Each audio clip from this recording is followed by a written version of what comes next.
नमस्कार, स्वागत है आप सबका राजनीति के इस अखाड़े में। मेरा नाम है अजय सेतिया।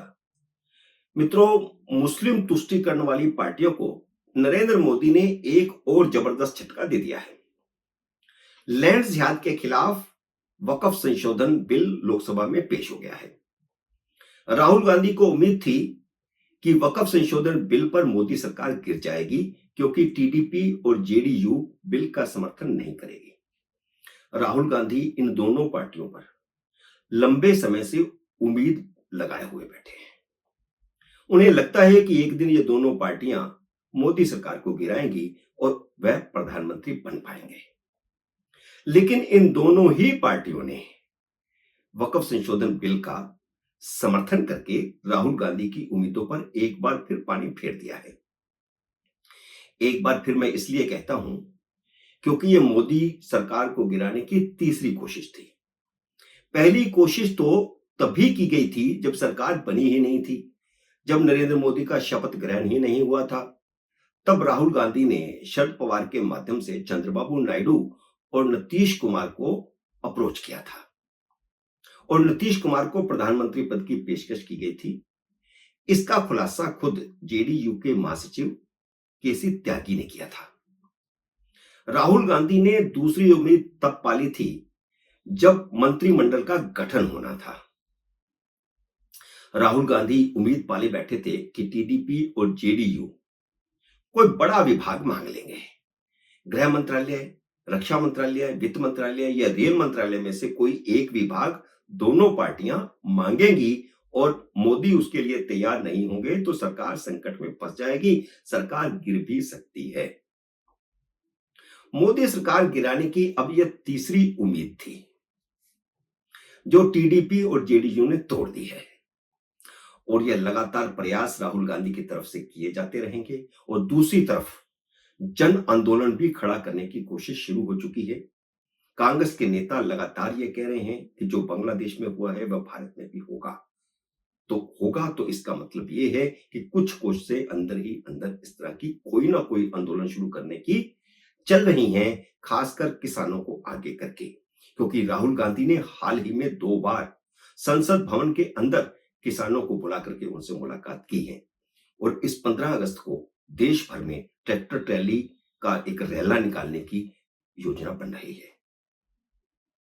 और मोदी सरकार को भीतर से गिराने की यह जो कोशिश हुई, जिसके लिए टीडीपी और जेडीयू कतई तैयार नहीं है, जो कुछ हो रहा है उनकी सहमति से हो रहा है। मुसलमानों के लैंड जिहाद को रोकने के लिए मौजूदा कानून में 44 संशोधन किए गए हैं और इस संबंध में जेडीयू और टीडीपी को बाकायदा विश्वास में ले लिया गया था। दोनों दलों के कैबिनेट सदस्य भी कैबिनेट मीटिंग में मौजूद थे जब ये संशोधन पास किए गए, जब ये बिल पास किया गया।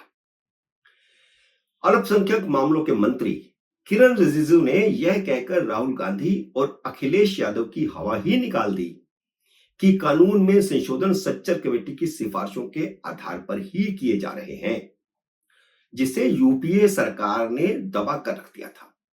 मैंने राहुल गांधी और अखिलेश यादव का नाम इसलिए लिया, वैसे तो बाकी इंडिया अलायंस के दल भी जोरदार विरोध कर रहे हैं, लेकिन ये दो बहुत ही जोरदार ढंग से विरोध कर रहे हैं, अगुवाई कर रहे हैं विरोध की। अब जो नया संशोधन आ रहा है, जिसे पेश कर दिया गया है, जो जेपीसी में या संसदीय कमेटी में से गुजर करके आएगा और पास होगा, उसमें वक्फ की जमीन पर मुसलमानों का अधिकार नहीं होगा, बल्कि सरकार का अधिकार होगा।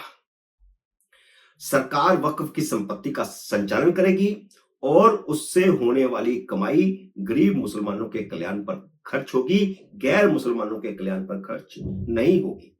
और बहुत सारे मुस्लिम विद्वान इन संशोधनों का समर्थन कर रहे हैं और मैं यह मानकर चलता हूं कि बिल जस का तस पास होगा और अगर उसमें कोई संशोधन भी होगा तो वह सरकार की मर्जी से ही होगा, क्योंकि जेपीसी हो या संसदीय कमेटी, बहुमत उसमें सरकार का ही होता है।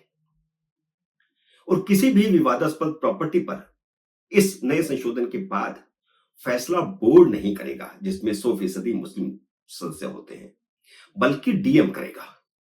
किसी प्रॉपर्टी को लेकर के विवाद होगा तो वह डीएम के पास जाएगा, डीएम उस पर फैसला लेगा और वह सुनवाई करेगा।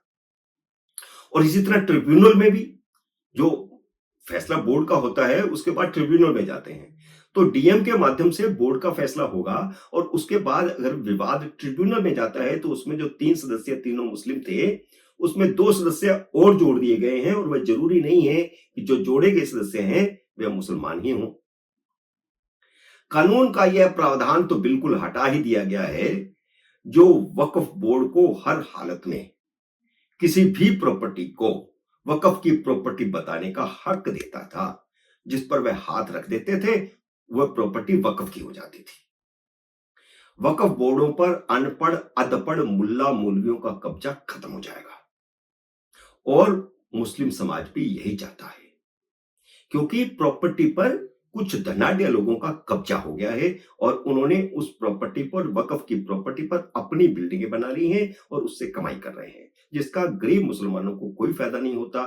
जबकि वक्फ बोर्ड का उद्देश्य ही यह है कि उससे जो कमाई हो उससे मुसलमानों का, गरीब मुसलमानों का फायदा हो। क्योंकि वक्फ बोर्डों में एक मुस्लिम औरत का होना लाजमी कर दिया गया है, इसलिए मैंने कहा कि मुल्लों मौलवियों की तो छुट्टी। इसी तरह एक सांसद का शामिल होना भी लाजमी कर दिया गया है। देश भर में 30 बोर्ड हैं, 30 बोर्डों में 30 सांसद सदस्य होंगे।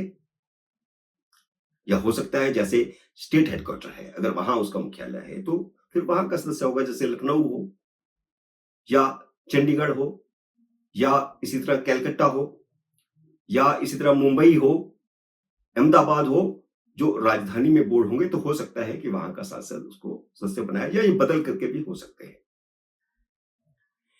तो ये जो लाजमी किया गया है इस पर उनको बड़ी प्रॉब्लम हो गई है।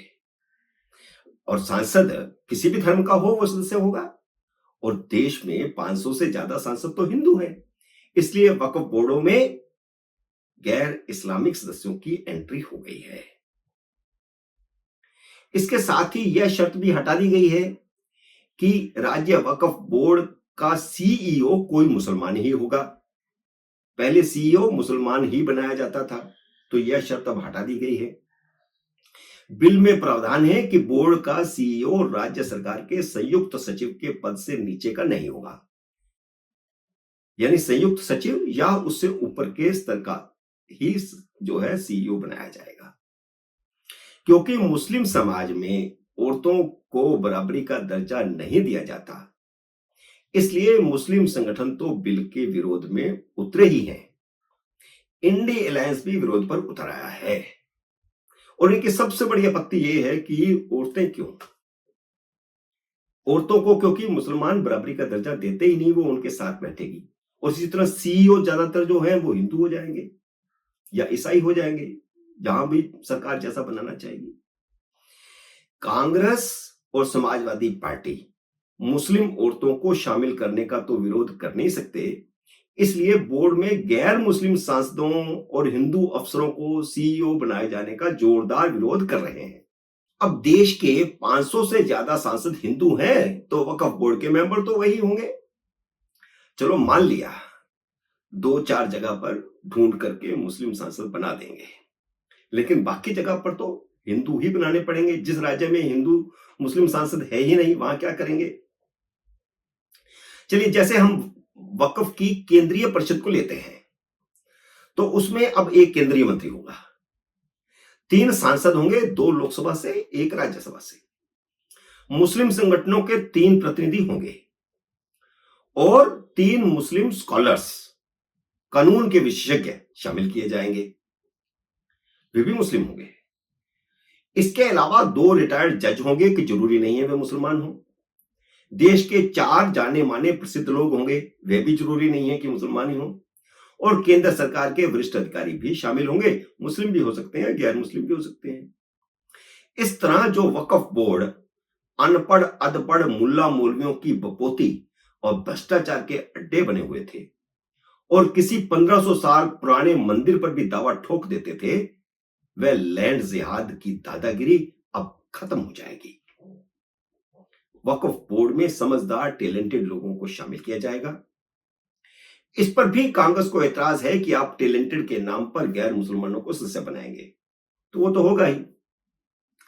कांग्रेस के केसी वेणुगोपाल और अखिलेश यादव ने कहा है कि हिंदुओं की किसी धार्मिक बॉडी में मुसलमानों को सदस्य नहीं बनाया जाता, नहीं बनाया गया है, तो फिर वक्फ बोर्ड में गैर मुस्लिम क्यों? राहुल गांधी की तरफ से बोल रहे केसी वेणुगोपाल ने कहा कि राम जन्मभूमि मंदिर के बोर्ड में जब कोई मुसलमान सदस्य नहीं बनाया गया तो फिर वक्फ बोर्ड में गैर हिंदू क्यों? बहुत बढ़िया सवाल है। केसी वेणुगोपाल और अखिलेश यादव का यह बयान उनकी तुच्छ बुद्धि का सबूत तो है ही, मुसलमानों को भड़काने के लिए दिया गया बयान है।